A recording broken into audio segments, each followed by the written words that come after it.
قرآن میں قصے موجود ہیں کہ کب کب فرشتے انسانی شکل میں آئے. حضور کے یہاں جنگ بدر میں آ گئے، انسانی شکل میں آ گئے. تو انسان بن سکتا ہے فرشتہ. جنات انسان بن کے آپ کے بیچ میں بیٹھ سکتا ہے،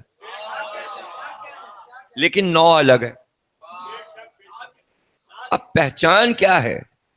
یعنی بشر تو بنا چلا جا رہا ہے، فرشتہ بھی بشر بن رہا ہے، جن بھی بشر بن سکتا ہے.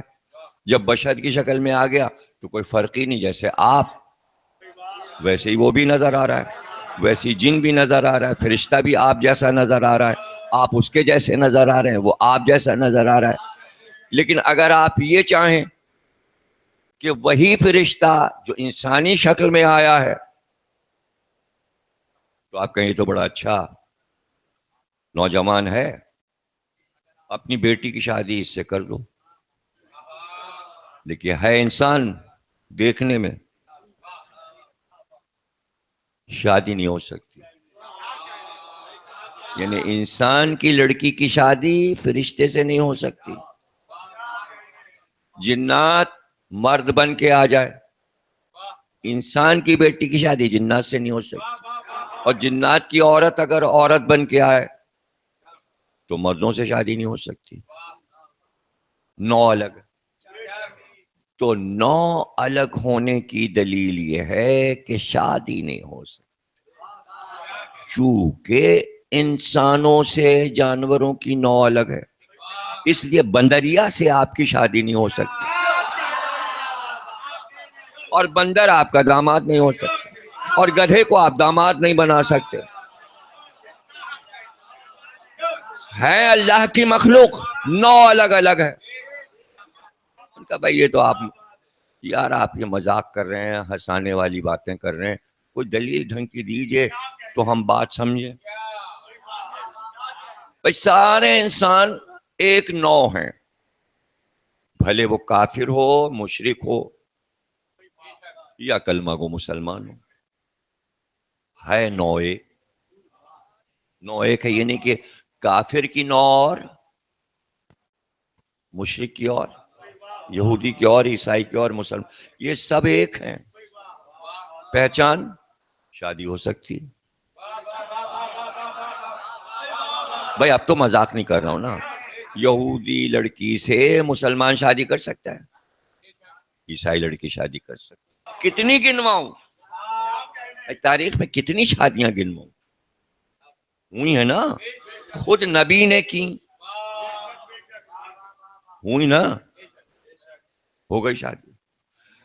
لیکن دلیل شادی کو چھوڑ دیجئے، چھوڑ دیجئے. نو جب الگ ہوگی تو اس کی چیزیں آپ کے کام نہیں آئیں گی، آپ کی چیزیں اس کے کام نہیں آئیں گی. نو الگ، نو الگ ہے. مثلا سائنس نے ترقی کی، اب ڈاکٹروں نے بہت آرام سے ایک کا گردہ نکالا، دوسرے کے لگا دیا، اس کا دل نکالا، اس کے لگا دیا، اس کے گھٹنے چپنیاں نکالی، اس کے لگا دی. پیمن کاری ہو رہی ہے، اس کا خون نکالا، اس میں ڈال دیا. ارے بھائی دل بندر کے پاس بھی ہے، گدھے کے پاس بھی ہے، گردے بندر کے پاس بھی ہیں، گردے انسان کے پاس بھی ہیں. خامہ خائیں لاکھوں روپے خرچ کر کے کسی کے گردے خرید کے دوسرے کے گردے ڈالیے. ایک بندر پکڑ لائیے، اس کے گردے لیجئے اور اس کے ڈال دیجئے. کیا مشکل ہے؟ ارے بھائی خون مانگتے پھر رہے ہیں، ارے بھائی دیکھیں کیا یہ خون ملتا ہے، ارے ہاں دیکھیے بھائی اسپتال آئیے خون دیجئے. 50 بندر پکڑ لائیے، آج گدھے پکڑ لائیے، خون کھینچی اور سب میں چڑھا دیجئے. نہیں صاحب ایسا نہیں ہو سکتا. نو الگ ہے. آپ سمجھے نو کیا ہے؟ بندر کا دل انسان میں نہیں لگ سکتا، گدھے کا دل انسان کے نہیں لگ سکتا، جانور کے گردے انسان کے نہیں لگ سکتے، جانور کا خون انسان کے نہیں چڑھ سکتا.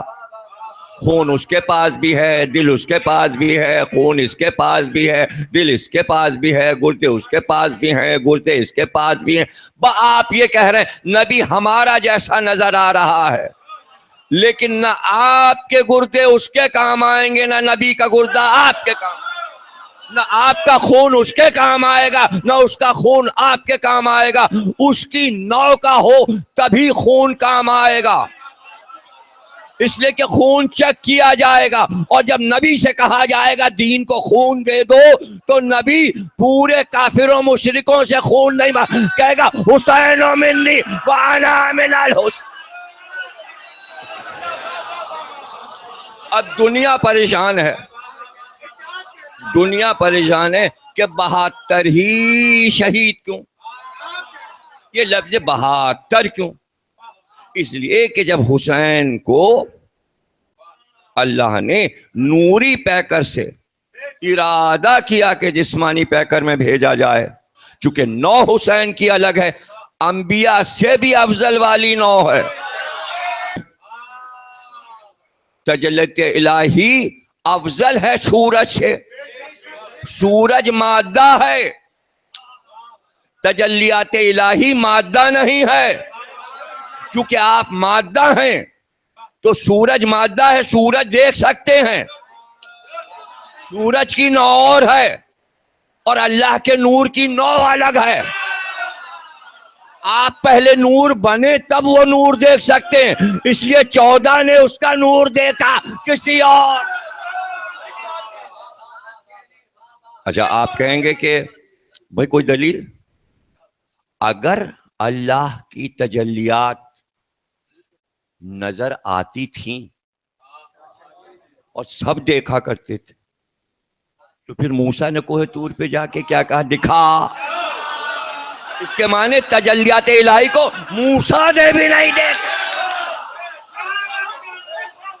ورنہ کیوں کہتے دکھا؟ اور یہ 40 آدمی موسیٰ سے تقاضا کیوں کرتے کہ موسیٰ اپنے رب سے کہو کہ دکھائے؟ تو بس ایک بار تجلی دکھا دی گئی، ایک بار دکھا دی گئی کہ اس کے بعد حالانکہ 40 لوگ تھے، موسیٰ کے ساتھ 40 لوگ گئے تھے، اور اللہ نے کہا اچھا ہم کو تو تم نہیں دیکھ سکتے، کچھ سمجھنے کی کوشش کیجئے، اللہ اور ہے، تجلیات اور ہے۔ سمجھ رہے؟ دونوں الگ چیزیں ہیں، ایک ہے اللہ، ایک ہے اس کی تجلیات ہیں۔ اللہ نے کہا تم ہمیں تو نہیں دیکھ سکتے، اور پھر کیا ہوا؟ تجلی ہوئی، یعنی خود نہیں ظاہر ہوا، خود ظاہر ہو جاتا تو رب ہی نہ رہتا۔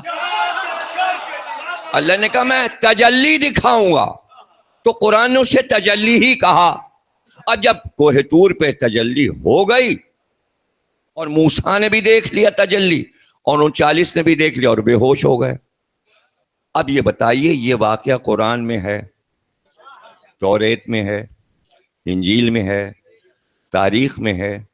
جب یہ واقعہ ہوا تھا اس کے بعد سے موسیٰ کے بعد کتنے نبی آئے؟ ہزاروں نبی آئے، موسیٰ کے بعد ہزاروں نبی آئے۔ پھر یہ واقعہ دہرایا کیوں نہ گیا؟ پھر کسی اور قوم نے اپنے نبی سے کیوں نہ کہا تجلی دکھا؟ یعنی ایک بار جو تجلی ہو گئی تو سب ڈر گئے، پھر کسی قوم نے اپنے نبی سے نہیں کہا کہ اللہ سے کہو تجلی دکھائے۔ سب کو معلوم تھا اگر اب کہا تو ایک واقعہ کافی ہو گیا، اور وہی ایک کافی ہے دلیل کے لیے۔ اور وہاں سے پتہ چلا تجلی کیا ہے۔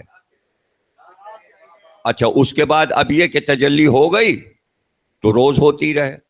نہیں، بس ایک بار ہو گئی، اور وہی کافی ہے۔ بندوں کو یاد رہے کہ تجلی دکھائی تھی، اس لیے کہ تجلی تمہاری فرمائش نہیں ہے، تجلی تمہارے لیے نہیں ہے، تجلی تمہارے لیے نہیں ہے کہ بندوں پہ تجلی ہوتی رہے۔ بس 14 بنائے ہیں جن پہ تجلیات ہو رہی ہیں، وہ جانے، اور ان کا کام اور ہمارا کام اور ہم جانے۔